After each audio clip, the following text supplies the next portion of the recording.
নমস্কার, আমি সর্বরী রুদ্র। আমার চ্যানেল ভবঘুরে আজ আমি ঘুরতে ঘুরতে চলে এসেছি বীরভূম জেলার বীরচন্দ্রপুরের ঘোষ গ্রামের লক্ষ্মীবাড়িতে। চলুন আমি আপনাদের দর্শন করাই, সব বলেও দিই। আপনারা যারা হাওড়া থেকে আসবেন, হাওড়া টু রামপুরহাট ট্রেনে আসবেন এবং রামপুরহাট থেকে বাসে বীরচন্দ্রপুর আসবেন এবং সেখান থেকে বীরচন্দ্রপুর থেকে টোটোয় করে এই ঘোষ গ্রামের লক্ষ্মীবাড়িতে আসবেন। এটি বীরভূমের ময়ূরেশ্বরের 1 নম্বর ব্লকের অন্তর্গত একটি গ্রাম। এই মন্দিরটি সত্যযুগের মন্দির, বহু পুরানো। তখন ভরা বর্ষাকাল, কামদেব ব্রহ্মচারী সাঁতার দিয়ে যমুনা নদী পার হয়ে এসে নিম গাছের তলায় বিশ্রাম নিতে নিতে ঘুমিয়ে পড়েন। তিনি ছিলেন এক সিদ্ধপুরুষ এবং তান্ত্রিক সন্ন্যাসী। তা তিনি ঘুমের ঘোরে স্বপ্ন দেখেন, মা লক্ষ্মী তাকে স্বপ্ন দিয়ে বলছেন, তুই যেখানে বসে আছিস সেইখানেই আমাকে প্রতিষ্ঠা কর এবং নিত্য পূজার ব্যবস্থা কর। এদিকে এই গ্রামের এক পাশে আছে একটি কাঁদর, বর্ষার জন্যে কানায় কানায় সেটি পূর্ণ, এবং পাশে ছিল দয়াল ঘোষের জমি। সেই জমিতে চাষ করতে দয়াল ঘোষ এসেছিল সকালবেলা এবং তার ছেলে খাবার নিয়ে এসে পাশের জমিতে খেলা করছিল। তখন এক সময় দেখে একটা বড় মাপের পদ্ম কাঁদরে ভেসে যাচ্ছে। ছেলেটি বায়না ধরায় বাবার কাছে, তুলতে গিয়ে বাবা ব্যর্থ হন। তখন মনে হয় যেন কোনো অদৃশ্য হাত পদ্মটিকে টেনে নিয়ে যাচ্ছে, কিন্তু পদ্ম রহস্য দয়াল ঘোষ কাউকে বলতে পারছিল না। তারপর রাতে স্বপ্নে দেখে ওই সকালের অধরা পদ্মটি অনেক বড় মাপের হয়ে তার মাথার কাছে এসেছে এবং সেখান থেকে মা লক্ষ্মীর প্রসন্ন মুখ বেরিয়ে এসে বলছে যে তুই ওই নিম গাছের তলায় এক সন্ন্যাসী আছে, তাকে গিয়ে সব কথা বল, সেই সব ব্যবস্থা করবে, তবে সন্ন্যাসী ছাড়া আর কাউকে এই কথা বলতে পারবি না। ভোরের আলো ফুটতেই দয়াল ঘোষ সেই সন্ন্যাসীর কাছে উপস্থিত হয়ে সব কথা বললেন এবং কামদেব ব্রহ্মচারী তখন মাকে এখানে প্রতিষ্ঠা করার জন্য নিম গাছটি কেটে দারু মূর্তি তৈরি করেন এবং মাটির মন্দির নির্মাণ করে নিত্য পূজার ব্যবস্থা করেন এবং নিজেই নিত্য পূজার ভার নেন।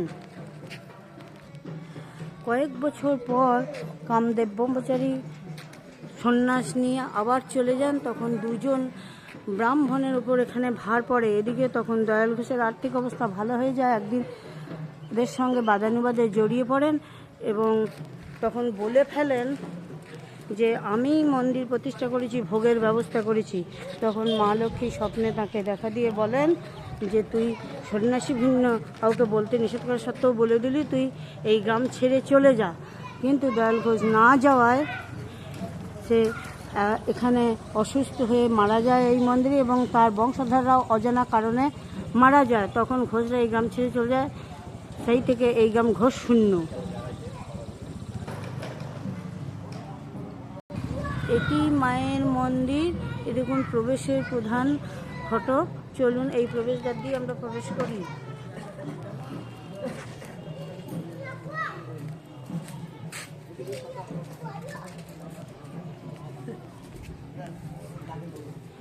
এই নতুন মন্দিরটি তৈরি করে দিয়েছেন জমিদার কৃষ্ণচন্দ্র।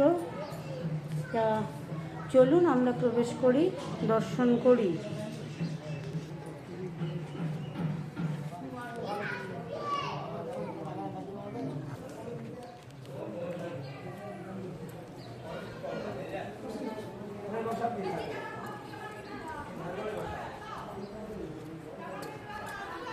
চলুন, এই দেখুন মায়ের মন্দিরের সামনে সুদৃশ্য বিরাট বড় নাট মন্দির। এখানে সব ভক্তদের ভোগ খাওয়ানো হয়। চলুন এবার আমরা এগিয়ে যাই।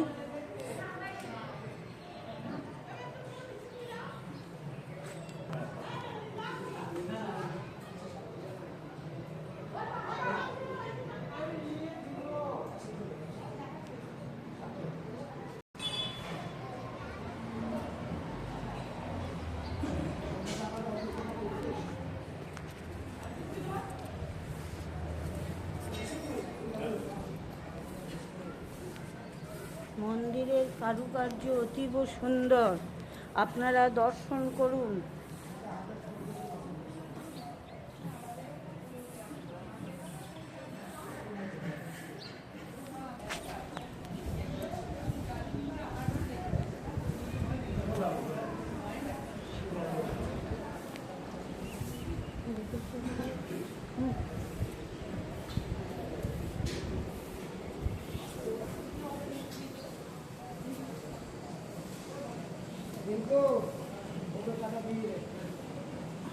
মায়ের এটি বর্তমান গর্ভগৃহ। তা এই গর্ভগৃহে মায়ের যে মূর্তিটি এখন আপনারা দর্শন করছেন সেটি কিন্তু সত্যযুগের মূর্তি নয়। 1365 বঙ্গাব্দে যখন মায়ের নবকলেবর অনুষ্ঠান অনুষ্ঠিত হয় তখন সনকপুরের 2 সূত্রধর ভাই মায়ের এই মূর্তিটি নির্মাণ করেন পুরাতন মূর্তিটির আদলে।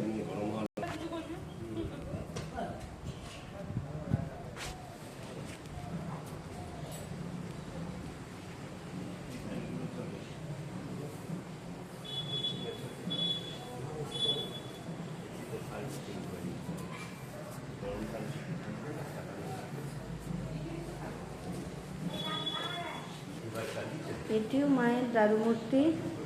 সকালবেলায় ফল মিষ্টান্ন দিয়ে পুজো হয়, দুপুরবেলায় হয় পরমান্ন ভোগ, আর শীতলেও হয় ফল মিষ্টি দিয়ে পূজা। আর কোজাগরী লক্ষ্মী পূজার দিন কামদেব ব্রহ্মচারী মাকে প্রতিষ্ঠিত করেছিলেন বলে মায়ের প্রধান পূজা হয় কোজাগরী লক্ষ্মী পূজার দিন, এবং পৌষ মাসে প্রতি বৃহস্পতিবারে হয় বিশেষ পূজা, তখন মেলা বসে। আর কোজাগরী পুজোর সময় তো মেলা বসে এবং কড়ির মেলা, বিভিন্ন ধরনের কড়ির বেচা কেনা হয়।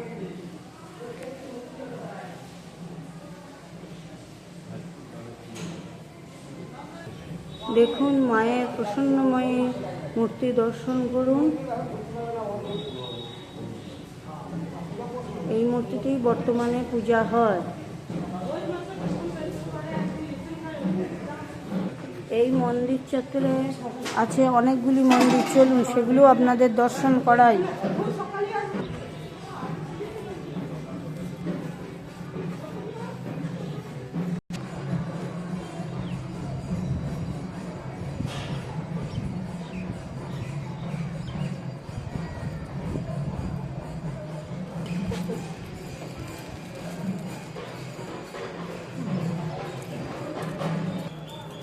এই দেখুন প্রধান প্রবেশদ্বারের সামনেই প্রবেশ করেই দেখবেন পঞ্চমন্ডির আসন, যেটি স্বয়ং কামদেব ব্রহ্মচারী স্থাপন করেছিলেন।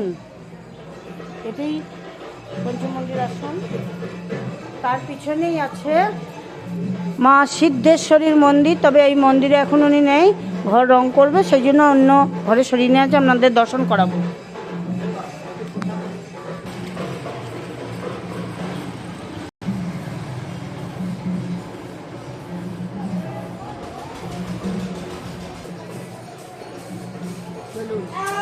চলুন এবার যে কক্ষে যে মন্দির যেখানে মা সিদ্ধেশ্বরীকে রাখা আছে এখন সেখানে যায় এবং তাকে দর্শন করে আসি। চলুন।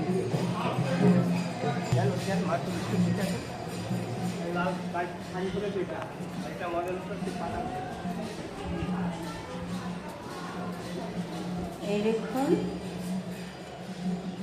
মা সিদ্ধেশ্বরীকে আপনারা দর্শন করুন। মা সিদ্ধেশ্বরী প্রতিদিন দুপুরে অন্ন ভোগ হয়, মানে খিচুড়ি ভোগ হয়, ভক্তরা সেই প্রসাদ পান।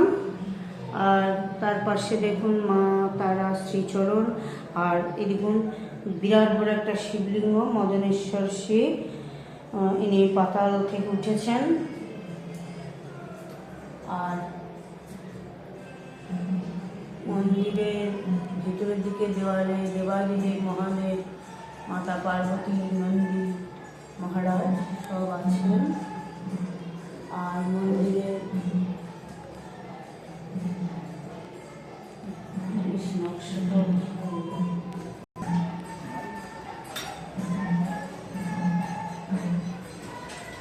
এইটাই পুরাতন মন্দির, এখানেই আগে মা ছিলেন, তারপর ওখানে পুরাতন মন্দির করে নিয়ে যাওয়া হয়েছে।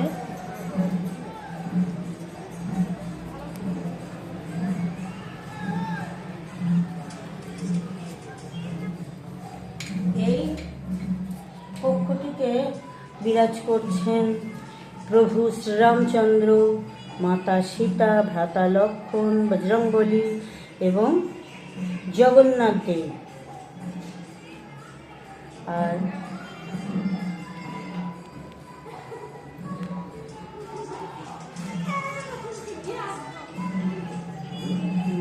আর এই পাশে আপনারা দেখুন সেই কামদেব ব্রহ্মচারীর পূজিত সত্যযুগের মা লক্ষ্মীর দারু মূর্তি আপনারা দর্শন করুন।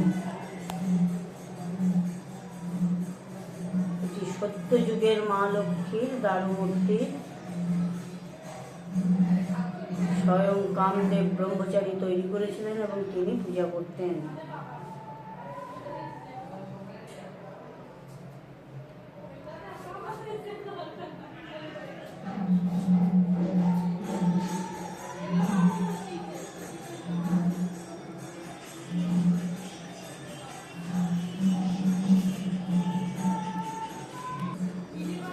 আর এই পাশে আছেন গোপাল এবং বহু নারায়ণ শিলা।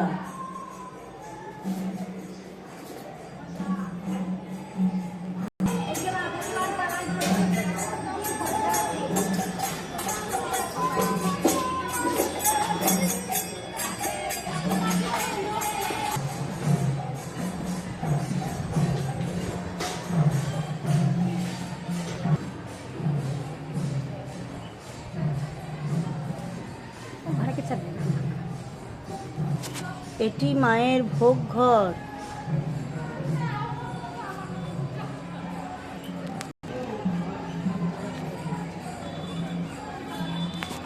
বর্তমান মন্দিরের বাইরের দেওয়ালে মহাভারতের বিভিন্ন দৃশ্য অঙ্কিত হয়েছে।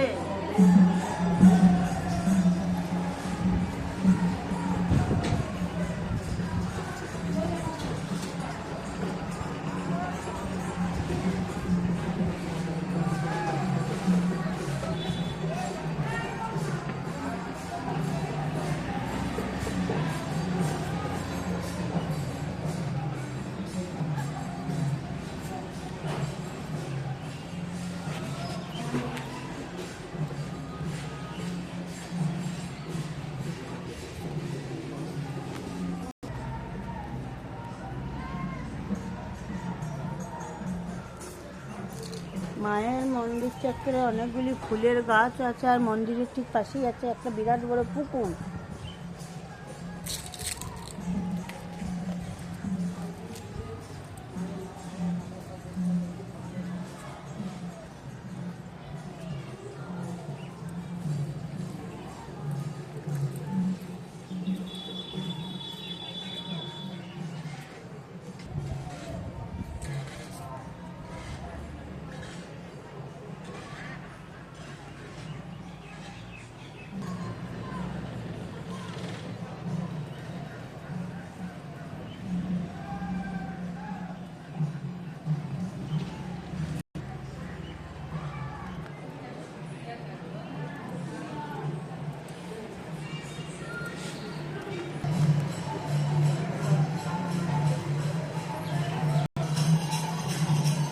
এটি ধর্মরাজের মন্দির।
আজ এই পর্যন্তই। আবার কোনো দিন ঘুরতে ঘুরতে আপনাদের সঙ্গে আমার দেখা হয়ে যাবে। ততক্ষণ আপনারা ভালো থাকুন, সুস্থ থাকুন, আনন্দ থাকুন এবং আমার সঙ্গে থাকুন। আর হ্যাঁ, আমার চ্যানেলটিকে সাবস্ক্রাইব করে দেবেন, ভালো লাগলে লাইক, শেয়ার ও কমেন্টস করবেন। শেষ পর্যন্ত থাকার জন্য আপনাদের অনেক ধন্যবাদ জানাই। নমস্কার।